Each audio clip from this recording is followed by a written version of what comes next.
So with Season of Discovery, an array of new abilities has come, and an array of weird and wonderful new class builds. Today we're going to be counting down the top 10 I think are the most interesting, but be sure to comment below guys any interesting builds that you know about, or message me on Discord, and then we can make a follow-up episode.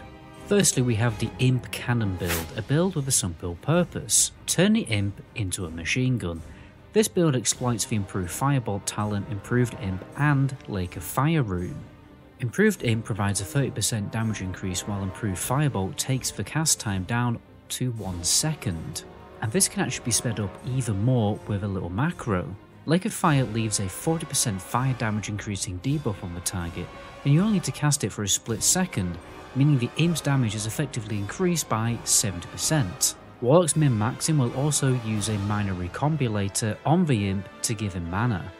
Now if you're looking for a new MMO that also has some cool and interesting character builds, with a new Final Fantasy XIV expansion, Dawntrail, might pique your interest. Dawntrail is the 5th major expansion for Final Fantasy XIV and it's set to launch in the summer of 2024. It would take you to the land of Toral, a mysterious continent that has been hidden from the rest of the world for centuries. There you will encounter new threats, new allies, new challenges, and new adventures. In fact, one of the most interesting things about Dawntrail is the introduction of 2 new jobs, the Pictomancer and the Viper. Pictomancer is the new magical ranged DPS that uses a brush and a palette to create stunning artworks that can manifest into reality. They can paint landscapes, creatures, and provide supporting buffs for fellow party members. Viper is a new complex melee DPS able to dish out swift attacks with their dual-wielded blades, but also slower, stronger attacks with their two-handed weapon. If you want to learn more about them, you can watch the keynote speech from the FanFest in Tokyo, where the producer and director Naoki Yoshida revealed all the details and showed some gameplay footage. There were so many announcements and surprises, such as the reveal of the female Hrothgar race, the new Alliance raid series based on Final Fantasy XI, the new Ultimate raid called Futures Rewritten, and much more. If you're a fan of Final Fantasy, or if you're looking for a new MMO to play, you don't want to miss Dawntrail. It's going to be the biggest and best expansion yet, and the best thing about Final Fantasy XIV is you don't have to commit any money to try the game out.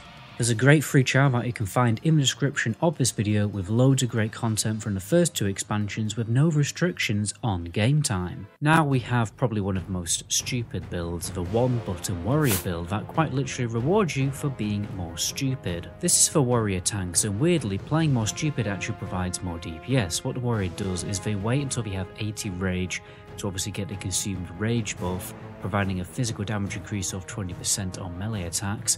Then he pops Blood Rage with the Flagellation buff for another 25% increased damage buff, and then if he's an orc he'll obviously pop Blood Fury for another 25%, so that's a total of 70% increased melee damage, and then they just simply spam Devastate and do more DPS than most classes in the game. This is largely made possible by the fact that the Wrath version of Deep Wounds is active in SOD, meaning the crits that trigger the Deep Wounds pull into each other for very strong damage. Thirdly, we have a build so strong it had to be nerfed, since hunter pets were out DPSing other DPS with their pet alone.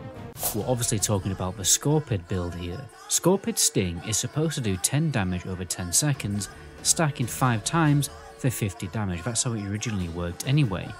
But with the new rune kill command, plus pets have proper scaling with the hunter in Season of Discovery, whereas in OG Vanilla they didn't, and on top of this they had a bug that meant that the first tick of Scorpid Sting fully benefited from scaling, so long story short, the ramp up time on Sting was literally insane. It's why so many hunters were dominating raids and PvP with Scorpions. Fortunately now overscaling only occurs on the last stack to reduce the ramped up time of Sting, and pets don't scale as strongly with the hunter on armor and stamina. Shamans are definitely establishing themselves as a top tier tank in SOD, so much in fact that many players think that they will be as competent as the Protection Paladin was for AoE instance farming. Molten Blast, Shield Mastery and Earth Shield combined along with their fire totems make a Shaman already pretty good at farming small groups and instances, so it's very likely in the future with the level cap increased and the Shaman has access to new talents and runes, they will easily be able to do big pulls in dungeons and therefore able to boost people. By the way guys, if you liked the video so far, please consider subscribing to the channel. I've got a weapon progression guide for leveling up in phase 2 and also a really good pre-quest stat guide. It's totally free for all subscribers.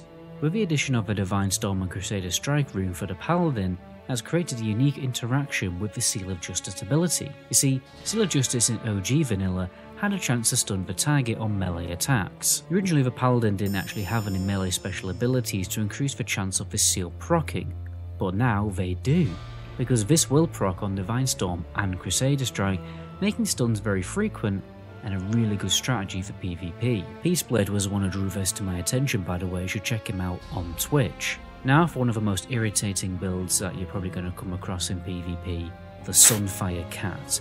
You see, the new Sunfire ability for Druids is a ranged ability, costing energy and totally usable in cat form. So what Druids are doing is specking to get increased speed in cat form and just kiting people and spamming Sunfire. It's pretty stupid, and that makes them a formidable enemy in world PvP because you just can't even catch up to them. Mage have always been the hero class of Vanilla with their insane AoE farming ability and portals, but for some reason Blizzard decided to make them even stronger than they already were.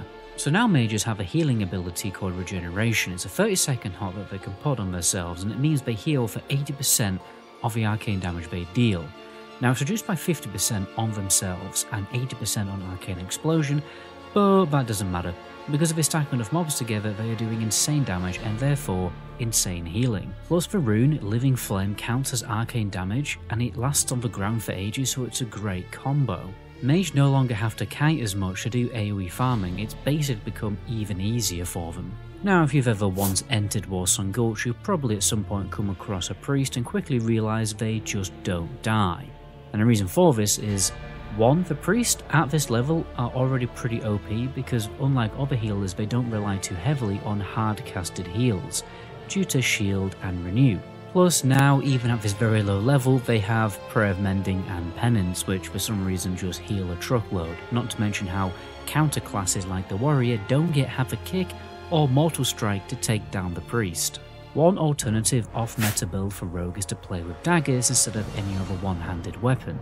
But to be honest, if you so happen to have a better dagger than all your other weapons, this build will actually pass higher. The new rune, Slaughter from the Shadows, reduces the energy cost of Backstab from 60 down to 40, making it a much less of an expensive energy spend. Rogues will still use Saber Slash, but only to maintain the bleed debuff on 3 stacks, while also obviously maintaining Slice and Dice.